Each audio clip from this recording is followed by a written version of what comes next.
Salut, c'est Clément. Dans cette vidéo, on va parler de la couleur rouge et plus particulièrement, on va se poser la question de ce que ça peut vouloir dire si une fille vient habillée en rouge à un rendez-vous. Alors ça peut être les habits, mais ça peut être aussi les accessoires, le sac, l'écharpe, etc. Ou ça peut être le maquillage, le rouge à lèvres. Et pour ça, on va parler d'une étude qui a été publiée en 2016.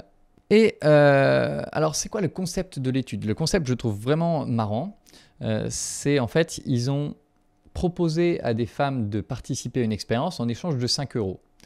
Et l'idée, c'était que si elles acceptaient de participer à l'expérience, ils leur envoyaient un email pour leur donner le lieu et l'heure de l'expérience, mais aussi ils leur envoyaient une photo de la personne qui les guiderait dans l'expérience, donc de leur expérimentateur.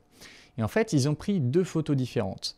Les deux, ils les ont testés sur un panel de femmes où ils leur ont demandé de juger si la personne était attirante ou pas attirante. Enfin, en réalité, ils ont pris plusieurs photos, mais ils ont sélectionné une photo qui scorait très haut qui avait un haut score en termes d'attraction, d'attractivité, d'être beau, en d'autres termes, et une autre photo où le mec était considéré comme pas beau. Et ensuite, quand ils écrivaient un email aux filles, ils leur donnaient soit la photo du mec beau, soit la photo du mec pas beau. Et en fait, le but de l'expérience, c'était d'observer comment elles allaient arriver, habillées, apprêtées, selon si elles ont eu la photo du mec beau ou la photo du mec pas beau. Et donc, on va regarder ensemble les résultats.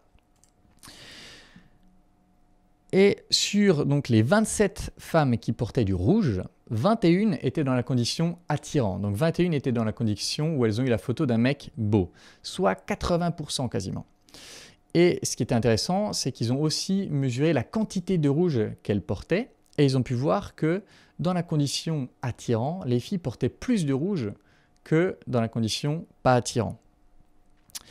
Ils ont voulu aussi comparer dans une situation lambda pour se dire, ok, en moyenne, combien de filles portent du rouge dans la vie de tous les jours? Et donc, ils ont observé un échantillon de 200 femmes dans une cafétéria. Ils ont pu observer que 32% portaient du rouge.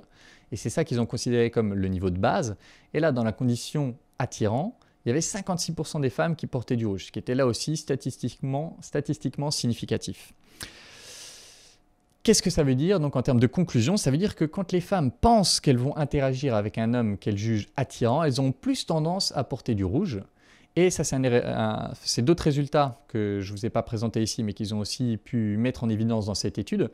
Quand les femmes pensent qu'elles vont interagir avec un mec qu'elles jugent comme pas attirant, elles auront moins tendance à porter du rouge qu'en temps normal. Maintenant, attention, ça reste des stats, ça reste des probabilités, ce qui veut dire que ce n'est pas parce qu'une fille s'habille en rouge que nécessairement vous lui plaisez, et ce n'est pas parce qu'une fille s'habille pas en rouge que nécessairement vous lui plaisez pas. Ça reste des statistiques. Il est plus probable que si elle s'habille en rouge, vous lui plaisez, mais ça peut aussi être pour d'autres raisons, parce que c'est sa couleur préférée, parce qu'il lui restait plus que ça dans son armoire, ou peu importe. Un autre point qui est important aussi, c'est que ce n'est pas parce qu'elle était attirée en venant qu'elle va rester attirée et qu'il n'y a rien à faire.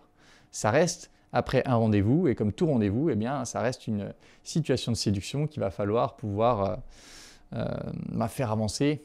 Et tout simplement, bien sûr que s'il n'y a pas de connexion, probablement qu'il ne se passera rien. Donc ce n'est pas parce que la fille arrive habillée en rouge que vous pouvez vous dire, bah, c'est bon, il n'y a plus à chercher à la découvrir, il n'y a plus à chercher à se connecter, etc.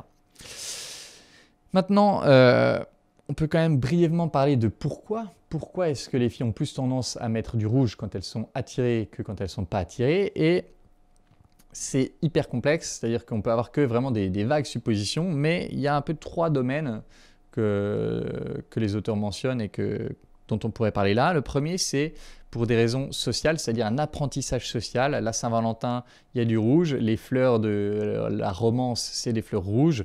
La sexualité, c'est beaucoup associé au rouge aussi, le Red Light District, etc. Et donc, elles peuvent avoir appris que quand on veut envoyer un signal de romantisme ou de sexualité, il faut mettre du rouge. Deuxièmement, il y a un côté pratique. Alors ça, il y a énormément d'études sur le sujet et j'en parlerai dans d'autres vidéos. Mais il se trouve que quand les femmes portent du rouge, ça change positivement l'attitude des hommes envers elles. Par exemple, les hommes ont plus tendance à offrir de prendre des femmes en, comment on appelle ça, quand on fait le pouce là, en stop, voilà. Ils ont plus de chances de prendre une fille en stop si elle est habillée en rouge que pas en rouge, par exemple. Donc elles pourraient avoir compris implicitement, inconsciemment, que quand elles portent du rouge, elles ont plus de faveur de la part des hommes et donc que quand elles veulent plaire à un homme, elles auront plus tendance à porter du rouge. Troisièmement, c'est l'argument évolutionniste. Alors celui-là, c'est le plus douteux dans le sens où c'est vraiment très compliqué à montrer, mais ils ont pu mettre en évidence chez les primates non humains qu'ils ont aussi plus tendance à mettre en évidence des parties rouges, par exemple, de leur corps quand ils sont attirés, ce genre de choses. Et aussi que le rouge, au niveau de la couleur de la peau, c'est signe de bonne santé cardiovasculaire. Et donc, un des arguments évolutionnistes, c'est de se dire, on va être plus attiré si la personne a l'air en bonne santé. Il y a d'ailleurs des études, pas mal d'études sur la couleur de la peau et le teint de la peau des filles, mais j'en parlerai encore une fois dans une autre vidéo. En tout cas, ce qui est important de retenir dans cette vidéo, c'est que les stats sont quand même assez fortes. Quand on est sur du 80%, c'est quand même assez fort. La probabilité, c'est une chance sur 1000 que les résultats obtenus dans cette étude soient dus à la chance. Donc on est quand même sur des résultats assez solides qui tendent à montrer que si une fille vient habillée en rouge, c'est qu'il y a de bonnes chances qu'elle parte du principe que le mec qu'elle va voir est attirant. Encore une fois, faites attention, ce n'est pas une généralité, ça ne veut pas dire que 100% des cas ce sera comme ça. Et surtout, ce qui est important, c'est que ça reste des choix majoritairement inconscients. C'est-à-dire que dans la majorité des cas, si vous demandez à la fille pourquoi elle a mis du rouge, elle ne vous répondra pas que c'est parce qu'elle trouvait le mec attirant. Elle n'en a pas forcément conscience. Et c'est ça qui est intéressant avec les statistiques, c'est que ça permet d'extraire des choses dont les gens n'ont pas forcément conscience. Voilà, j'espère que cette vidéo vous aura intéressé. Et comme d'habitude, si vous voulez que je vous accompagne en coaching, si vous voulez que je vous aide notamment à apprendre à créer des connexions plus fortes qui rendront vos rendez-vous plus satisfaisants, vous pouvez postuler soit à l'école des guerriers, soit à du coaching perso via les liens qui sont dans la description. Et c'est tout pour cette vidéo. En attendant la prochaine, je vous embrasse et je vous dis à bientôt. Ciao.